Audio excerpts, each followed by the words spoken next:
Karena ada yang mengatakan kamu kalau mau kebal ya, kebal senjata, terutama ular ya, karena para hamba itu motif Alatos itu terkenal itu orang kebal patok ular itu baca sering rot.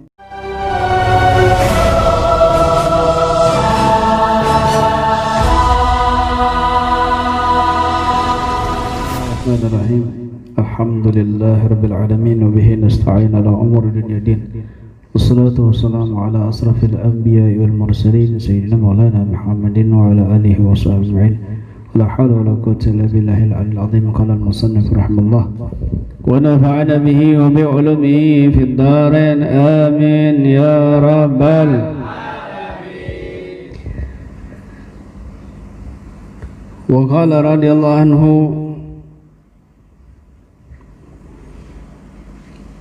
marrah ja'at imra'atun garbiyah ila Huraidah wa ma'ana bintani sagiratan wa matat ummuhuma wa bakiyal bintan wa la kafilahuma wa la qarib falamma kharaju bi janazati ummihim la turbah akhadhahuma wahid min an-nas wa tarahuma ala durihil habib Umar al-Attas wa kana basaruka bihima فتحرك النعش وخرجت أمهما من حية وأخذت ابنتهما فسبحان المتفضل بما يشاء لمن يشاء من عباده الصالحين. Allah karim. وقال رضي الله عنه berkata Al-Habib Ahmad bin Hasan Al-Attas, suatu hari datang seorang perempuan asing ke Huraidah, Hadramut Yaman. Dan ada dua putrinya,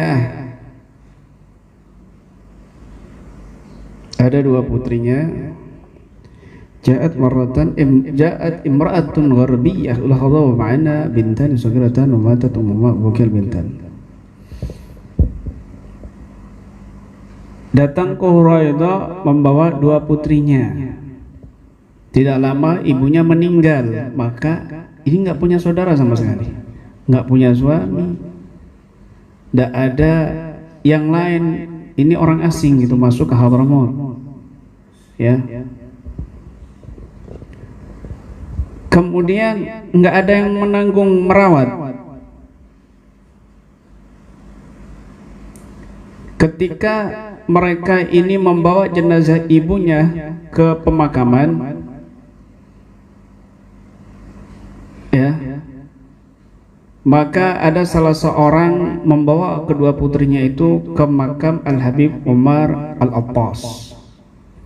Lalu orang ini berkata, basaruka bihima, pandanganmu kepada kedua putri ini wahai Habib.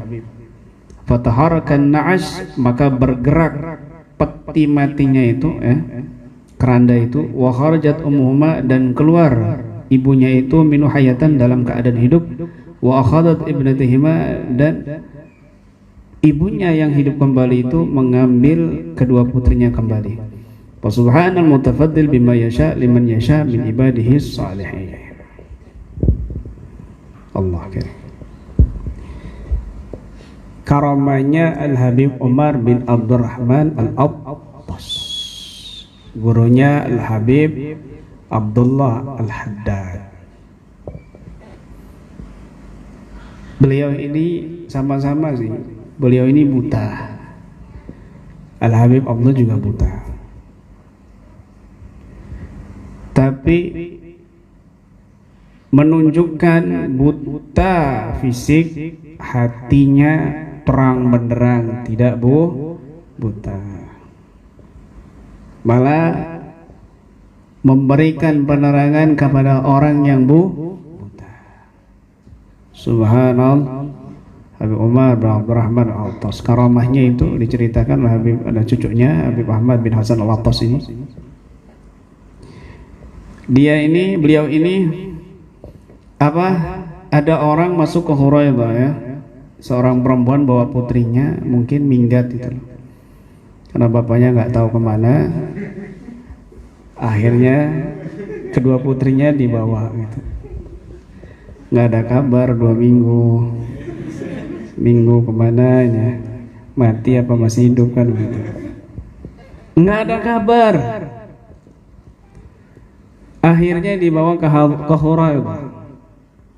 Huraidah ini Masya Allah wali luar biasa, banyak di sana. Fi Huraidah qad hadarna kan ya. Apa syair bait gesidahnya. Kemudian nggak lama si perempuan ini meninggal. Ketika ibunya mau dimakamkan, kedua putrinya dibawa ke, ini kan nggak ada saudara, nggak ada bapak, nggak ada siapa gitu. Dibawa ke makamnya Al Habib Umar bin Abdurrahman Al-Attas. Ya Habib, basaruka bihima. Wahai Habib, pandanganmu kepada keduanya. Tiba-tiba di sana itu petinya bergerak, apa namanya, kerandanya bergerak, dan ibunya keluar dari keranda, hidup lagi. Kemudian langsung membawa kedua putrinya. Fasubhanal mutafaddil bima yasha liman yasha min ibadihi salihin. Maha suci Allah yang memberikan anugerah kelebihan kepada orang yang dikehendakinya dari orang-orang saleh.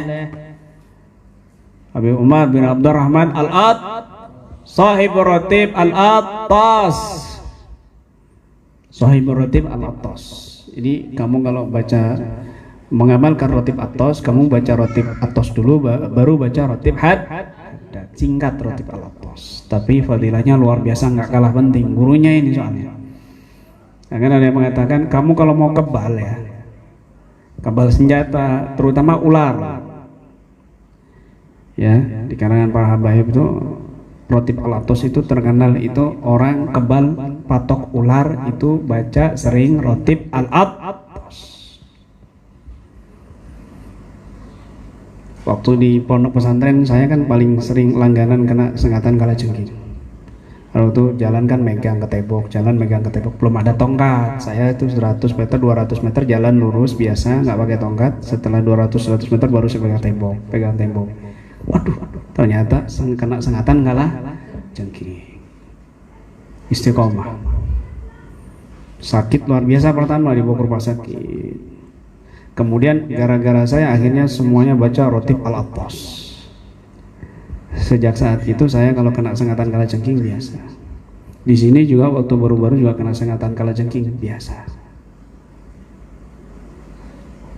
Nggak sakit, mungkin karena racunnya sudah jadi serum ya, jadi kebal.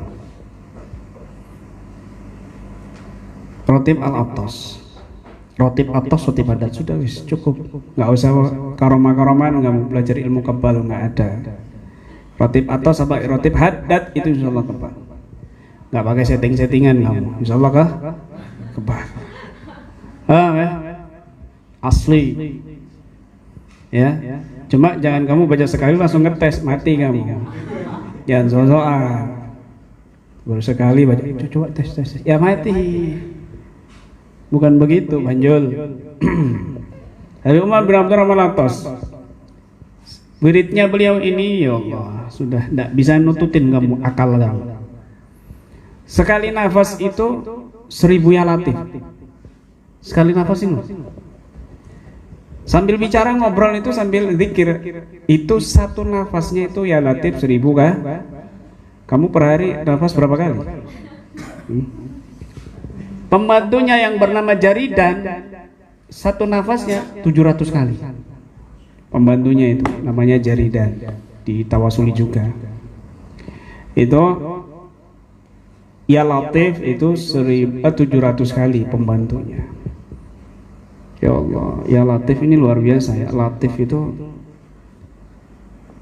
ya latif saya. Kamu rutin ya latif, ya latif, ya latif, ya latif, ya latif, ya latif. Itu bisa membentengi kamu dengan cara yang lembut, halus. Ya latif kan artinya wahai zat yang maha lembut, dan bisa membalikkan kejahatan itu dengan cara yang halus dan lembut. Orang itu misalnya ya mau berbuat jahat sama kamu, tiba-tiba berbalik ke dia menjadi cinta sama kamu. Asalnya benci. Oh nanti ya Latif ya Latif ya Latif ya Latif, Sartiem ya Latif ya Latif, Zainab ya Latif ya Latif ya Latif, Fatimah ya Latif ya Latif, Latif ya Latif ya Latif, Dini. Bukan begitu maksudnya. Kamu apa-apa mesti ke situ.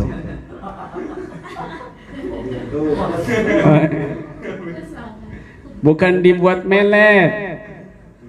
Bukan. Ya. Bukan. Makanya ya Latifu lam yazal fi manazal innaka latifu lam tazal utubina wal muslim. Ya Latifu lam yazal, wahai zat yang senantiasa maha lembut, utubina, lembutkanlah kepada kami fi manazal, terhadap musibah yang telah turun. Innaka latiful lam tazal, sesungguhnya engkau senantiasa latif, utubina wal muslimin. Ya latiful lam yazal utubina fi manazal, innak latiful lam tazal utubina, utubina latif kepada kami, lembutkan kepada kami, dan juga kaum muslimin. Ini dahsyat, luar biasa ya Latif itu. Apalagi dibaca 129 kali setiap hari. Ya Latif, ya Latif, ya Latif. Abu Salim Masyatiri.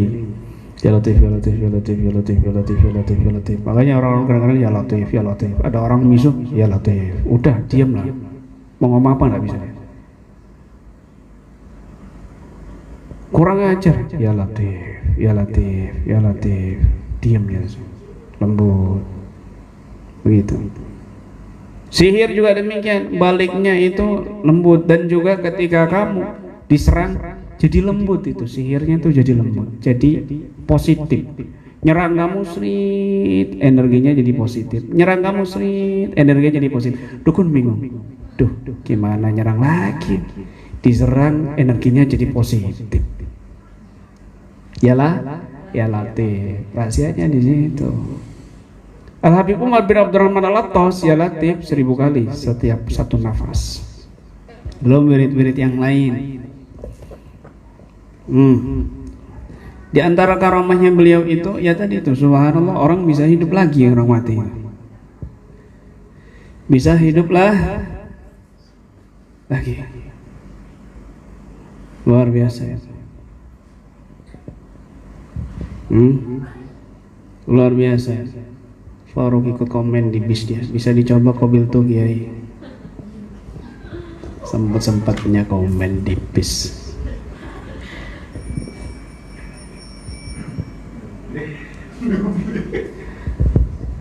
Apa tadi? Sampai di mana tadi? Apa? Oh ya Latif. Nah, beliau ini ya banyak sekali wali-wali yang bisa menghidupkan orang mati. Banyak sekali. Syekh Abdul Qadir Jailani, Syekh Ahmad Al-Rifai, Syekh Ahmad Al-Badawi. Ya. Nabi juga ada yang bisa menghidupkan orang mati, yaitu Nabi Isa. Ditiup hidup, tanah ditiup jadi burung. Orang mati ditiup hidup. Nabi Isa. Dan orang-orang yang sudah wafat, para wali Allah Subhanahu wa taala, itu lebih besar lagi karomahnya. Kenapa? Karena ruhnya lembut. Ruhnya lembut. Ruhnya latif. Ruhnya enteng. Karamahnya di sisi Allah itu di alam barzah, mendekati alam kiamat, itu alam yang penuh dengan tidak logis. Makanya di surga nanti semuanya nggak logika. Bayangkan, pohon akarnya di atas, buahnya di bawah. Kamu kan selama ini lihat pohon akarnya di bawah, buahnya dia. Kalau di surga enggak. Pohon apel misalnya, atau pohon kelapa misalnya, itu enggak, akarnya di bawah, buahnya akarnya di atas, buahnya di bawah. Itu pun kamu ngambil itu nggak susah-susah. Datang ini, keren ya. Buah apel juga gitu. Tik, tik, ini. Pisang juga gitu. Mau pisang apa kamu? Anggur juga begitu. Paham ya? Di surga juga itu sungainya itu ada sungai susu. Kamu pernah lihat sungai susu? Yang ada kopi coklat kan begitu. Karena banjir. Sungai susu, sungai arak. Kamu kalau minum nanti di situ tuh, minum sungai arak di surga itu. Tubuh kamu terbang. Kayak orang mabuk, terbang ngiling-ngiling ya kan, ngintipin bidadari. Bidadari 1, 2, 3 tuh cantiknya. Terserah kamu sudah bisa. Mau kamu embat, mau kamu perkosa, itu terserah sudah. Di sana itu penuh kenikmatan, penuh nafsu syahwat sudah. Tapi nggak logis. Tidak logis, tidak logika. Yang pernah minum arak di dunia dan dia tidak bertobat, nggak akan bisa minum arak di surga. Naudzubillah min dzalik. Kecuali kalau dia bertobat.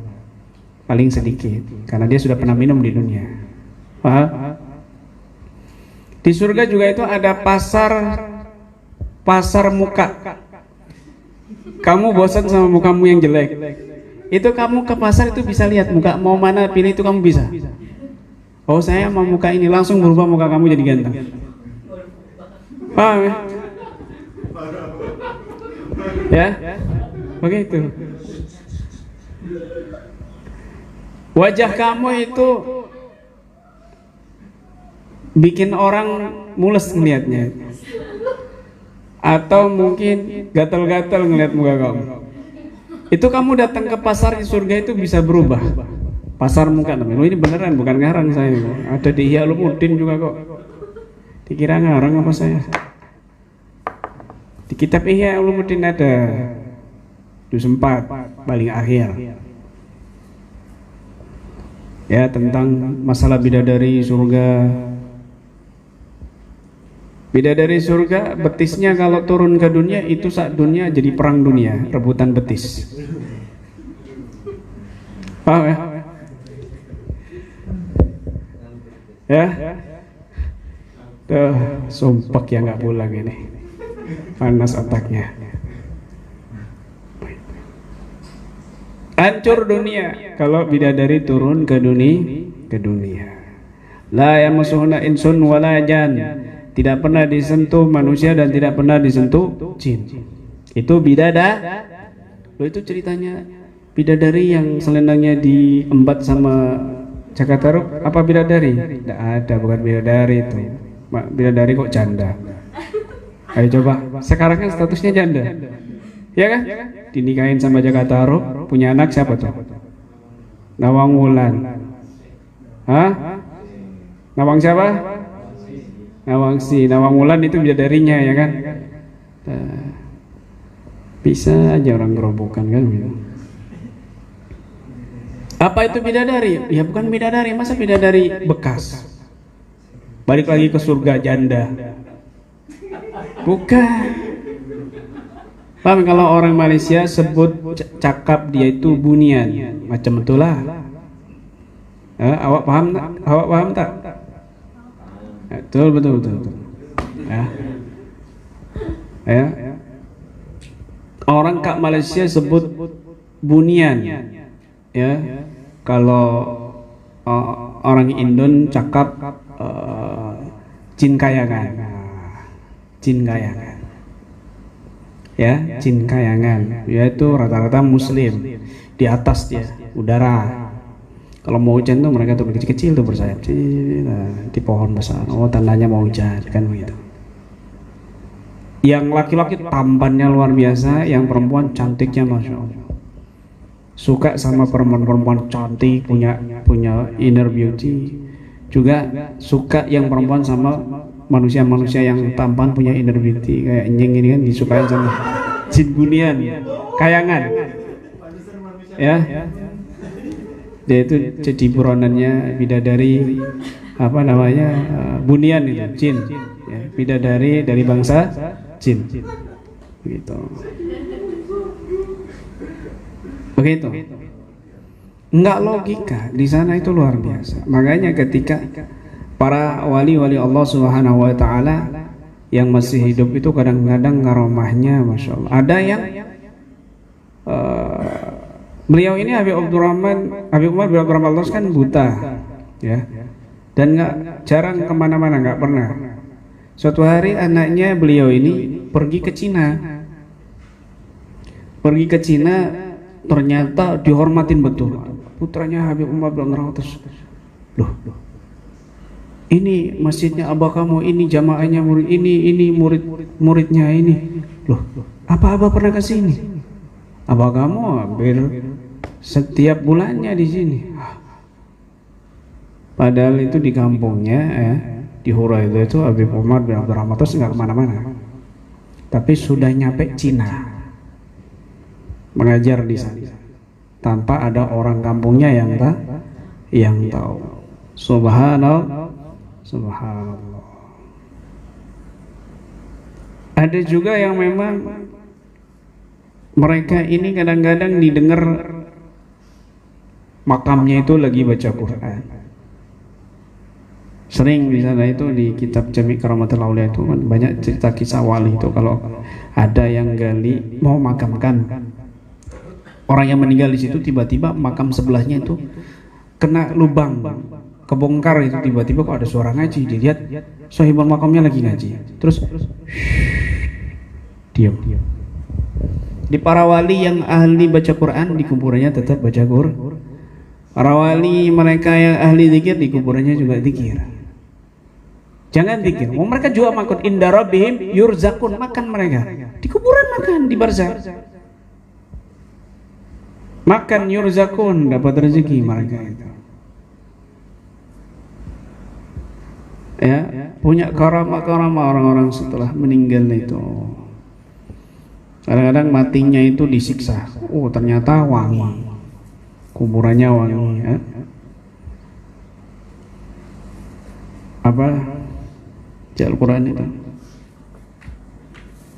kisahnya penyisir rambutnya putrinya Fir'aun. Masyitoh, Siti Masyitoh. Pernah dengar enggak? Siti Masyitoh. Siti Masyitoh itu dia itu pembantunya Fir'aun ya. Subhanallah, Islam bisa masuk ke tempat orang-orang jahat. Islam itu akan mencari orang-orang yang hatinya bersih, dapat hidayah masuk Islam. Kemudian ketika lagi nyisirin putrinya Fir'aun itu, sisirnya jatuh. Makanya kan namanya Masyitoh, bukan aslinya tuh. Masyitoh itu orang yang nyisirin rambut gitu. Masyitoh, misyit itu sisir.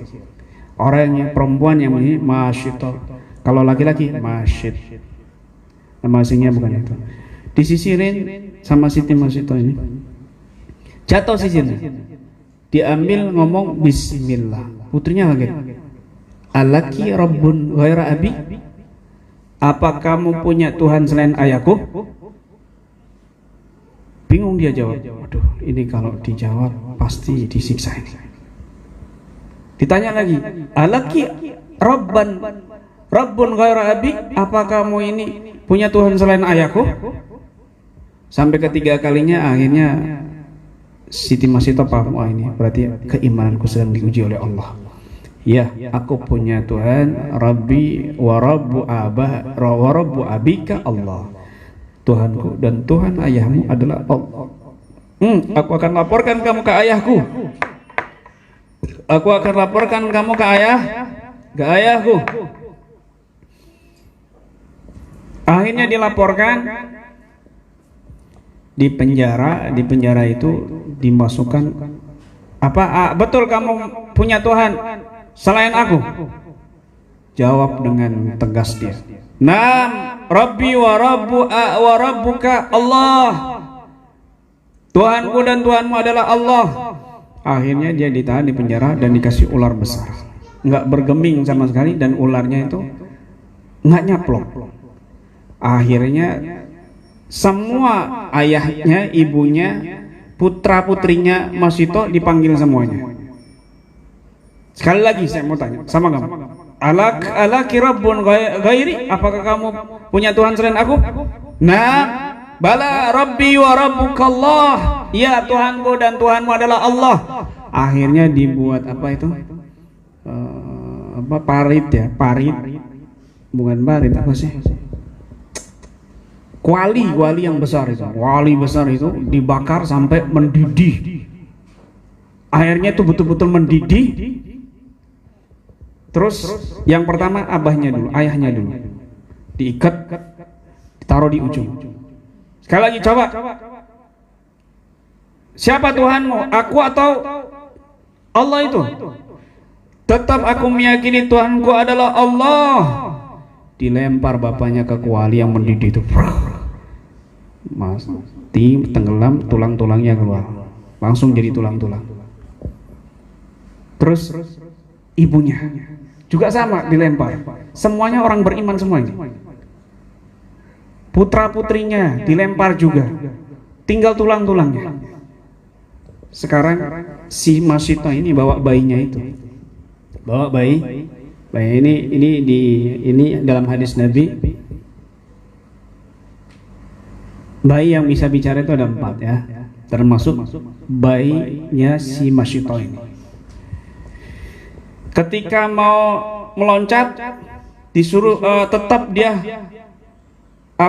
ditanya Tuhanmu siapa? Tetap Allah. Terus agak bergeming dia ngelihat bayinya yang masih kecil.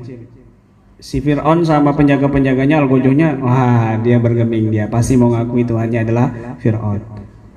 Tiba-tiba bayinya bunyi bersuara, wahai ibuku, qa'iha wa ta'ashi. Apa dalam hadis itu? Apa? Cebur diri kamu. Ketahuilah azab di dunia itu sebentar, tapi azab di akhirat lebih berbahaya dan lebih besar. Jangan takut. Bayinya ngomong itu. Bayinya Masito. Akhirnya nyemplung dua-duanya dan keluar tulang-tulangnya.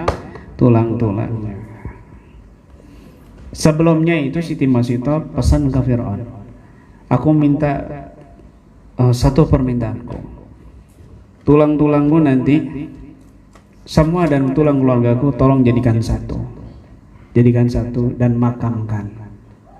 Akhirnya sama Fir'aun dituruti permintaan terakhir. Nah, waktu Rasul SAW Isra Mi'raj, hadis sahih Imam Bukhari Muslim ini, beliau mencium bau wangi yang sangat luar biasa. Bau wangi apa ini wahai Rasulullah? Maka bau wangi apa ini wahai Jibril? Maka Jibril mengatakan ini bau harumnya Masito, tukang sisirnya Fir'aun. Ini juga dijadikan dalil oleh ulama bahwa karomah orang sudah meninggal, orang-orang soleh itu ada. Begitu.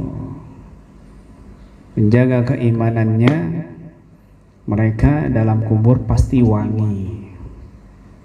Paham ya? Pasti wangi. Dan ini adalah keutamaan yang Allah berikan kepada mereka, para wali-wali Allah Subhanahu wa ta'ala. Masya Allah. Haula wala quwwata illa billah. Wallahu a'lam bishawab.